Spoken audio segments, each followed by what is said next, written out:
बिस्मिल्लाहिर्रहमानिर्रहीम। हज़रत मुस्लिम बिन अकील का वाक़या। जब जनाब मुस्लिम बिन अकील अपने बेटों के साथ कूफ़ा के लिए रवाना हुए तो कूफ़ा वालों ने आप अलैहिस्सलाम पर क्या जुल्म किए और आपको किस तरह से शहीद किया। मुअज़्ज़िज़ सामीन, वीडियो में आगे बढ़ने से पहले अगर आप हमारे चैनल पर नए हैं तो हमारे चैनल को सब्सक्राइब कर लें। जब जनाब मुस्लिम बिन अकील हज़रत इमाम हुसैन अलैहिस्सलाम के पैरों और हाथों का बोसा लेकर मक्का मुकरमा से कूफे के लिए रवाना हो गए तो जनाब मुस्लिम बिन अकील के दो बेटे थे। एक बेटे का नाम मुहम्मद और दूसरे बेटे का नाम इब्राहिम था। छोटे बेटे की उम्र 7 साल थी और बड़े बेटे की उम्र 8 साल थी। जनाब मुस्लिम बिन अकील के ये दोनों बेटे मदीना मुनव्वरा में थे। हज़रत मुस्लिम बिन अकील मक्का से रवाना होकर मदीने पहुँचे। मदीने में पहुंचकर जनाब मुस्लिम ने रोज़ा रसूलुल्लाह सल्लल्लाहु अलैहि वसल्लम में नमाज अदा की और ज़ियारत वगैरह से फारिग होकर अपने घर रवाना हो गए। वो रात अपने घर में ही गुजारी। सुबह के वक्त जनाब मुस्लिम बिन अकील ने अपने बेटों को लेकर दो रहबर के हमरा जंगल के रास्ते से कूफा रवाना हुए। आप अलैहिस्सलाम बवक्त कूफा पहुँचे और वहाँ जनाब मुख्तार बिन अबी बेड़ा सक्फी के मकाम पर क़याम फरमाया। चंद दिनों में 18,000 कूफियों ने आपकी बैयत कर ली थी। उसके बाद बैयत ज़्यादा लोगों की तादाद 18,000 से बढ़कर 30,000 हो गई। इसी के दौरान यजीद ने उबैदुल्लाह इब्न ज़ियाद को बसरा लिखा कि कूफे में इमाम हुसैन अलैहिस्सलाम का एक भाई मुस्लिम इब्न अकील नामी पहुँच गया है। तू जल्द से जल्द वहाँ पहुँचकर नुमान इब्न बशीर से हुकूमत कूफा का चार्ज ले ले और मुस्लिम इब्न अकील का सर मेरे पास भेज दे। इब्न ज़ियाद जल्द से जल्द कूफा पहुँचा और कूफे में दाखिले के वक्त अपनी ऐसी शक्ल बना ली कि लोग यही समझें कि इमाम हुसैन अलैहिस्सलाम आ गए हैं। मुस्लिम बिन उमर बागली ने लोगों से पुकार कर कहा कि ऐ लोगो, ये इब्न ज़ियाद हैं। हज़रत मुस्लिम इब्न अकील को जब इब्न ज़ियाद की कूफा में मौजूदगी का पता चला तो आप खाना मुख्तार से मुंतकिल होकर हानी बिन अरवा के घर चले गए।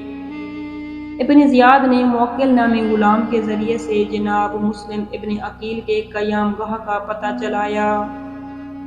इब्न ज़ियाद को जब ये पता चला कि जनाब मुस्लिम इब्न अकील हानी बिन अरवा के घर मौजूद हैं तो इब्न ज़ियाद ने हानी बिन अरवा को बुलावा भेजा और हानी बिन अरवा से कहने लगा कि तुमने मुस्लिम इब्न अकील की हिमायत का ठेका उठा लिया है, वो तुम्हारे घर में है। जनाब हानी ने पहले तो इनकार कर दिया।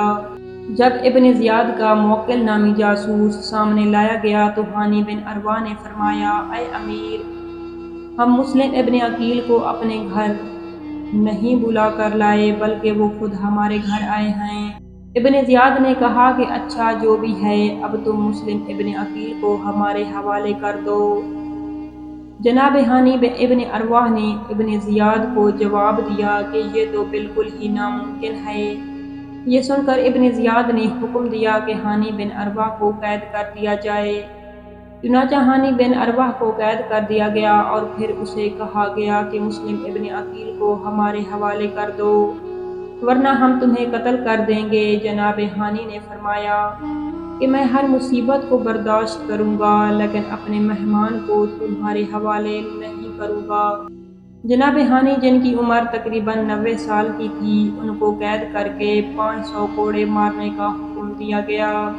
जनाब हानी बेहोश हो गए। उसके बाद जब जनाब हानी का सर काट कर तन मुबारक को तार से लटका दिया गया।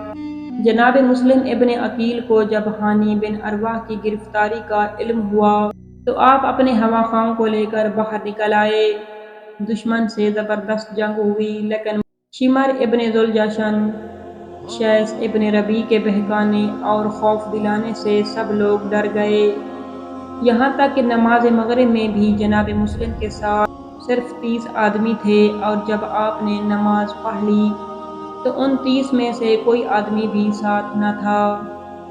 आपने चाहा कि कूफा से कहीं बाहर जाकर रात गुजारें مگر محمد ابن کوثیر نے کہا کہ کوفہ کے تمام راستے بند ہیں، آپ میرے مکان میں تشریف لے چلیں اور وہاں ٹھہریں۔ ابن زیاد نے باپ اور بیٹے دونوں کو طلب کیا، اور جب وہ دربار میں پہنچے اس وقت محمد ابن کوثیر اور درباریوں میں سخت جنگ ہوئی۔ یہ باپ اور بیٹا دونوں شہید ہو گئے۔ حضرت مسلم بن عقیل کو محمد کوثیر کی شہادت کی خبر ملی تو وہ محمد ابن کوثیر کے گھر سے باہر برآمد ہوئے۔ جناب مسلم یہ چاہتے تھے کہ کوئی ایسا راستہ مل جائے کہ میں کوفے سے باہر چلا جاؤں، لیکن کوفے کے تمام راستے بند تھے۔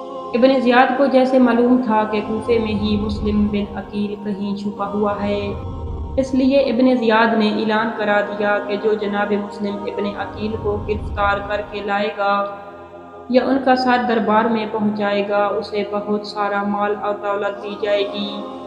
حضرت مسلم بن عقیل نے دن مسجد میں ہی گزارا اور رات کو مسجد سے باہر نکل آئے۔ جناب مسلم بن عقیل کی حالت بھوک اور پیاس کی وجہ سے ایسی ہو چکی تھی کہ آپ راستے میں چل نہیں پا رہے تھے۔ پیاس اور بھوک کی شدت سے آپ محلے میں سرگرداں پھر رہے تھے کہ آپ کی نظر ایک ضعیفہ خاتون پر پڑی۔ آپ علیہ السلام اس ضعیفہ خاتون کے قریب گئے اور پانی مانگا۔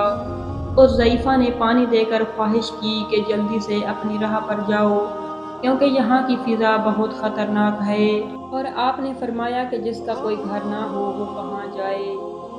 اس ضعیفہ خاتون نے پوچھا کہ آپ کون ہیں؟ تو آپ نے فرمایا کہ میں امام حسین علیہ السلام کا چچا زاد بھائی ہوں۔ یہ سن کر اس ضعیفہ خاتون نے اپنے گھر میں آپ کو جگہ دی۔ رات تو آپ نے اس ضعیفہ خاتون کے گھر میں گزار لی، لیکن صبح ہوتے ہی دشمن کا لشکر اس ضعیفہ خاتون کے گھر آ پہنچا، کیونکہ اس ضعیفہ خاتون کے بیٹے نے ابن زیاد کو بتا دیا تھا کہ جناب مسلم ابن عقیل ہمارے گھر میں مقیم ہیں۔ لشکر کا سردار محمد بن اشعث تھا۔ جناب مسلم نے جب 3000 گھوڑوں کے ٹاپوں کی آواز سنی تو اپنی تلوار لے کر ضعیفہ خاتون کے گھر سے باہر نکل پڑے اور سینکڑوں دشمنوں کو واصل جہنم کیا۔ جب جناب مسلم پر کسی طرح کا قابو نہ پایا جا سکا تو آپ کو امان دینے کا مطالبہ دیا گیا اور آپ سے کہا گیا کہ تلوار پھینک دے تو آپ کو امان دی جائے گی۔ یہ بات سن کر آپ نے تلوار پھینک دی۔ پھر آپ کو قید کر کے ابن زیاد کے سامنے پیش کیا گیا۔ ابن زیاد نے حکم دیا کہ جناب مسلم کو چھت سے زمین پر گرا کر سر کاٹ لیا جائے۔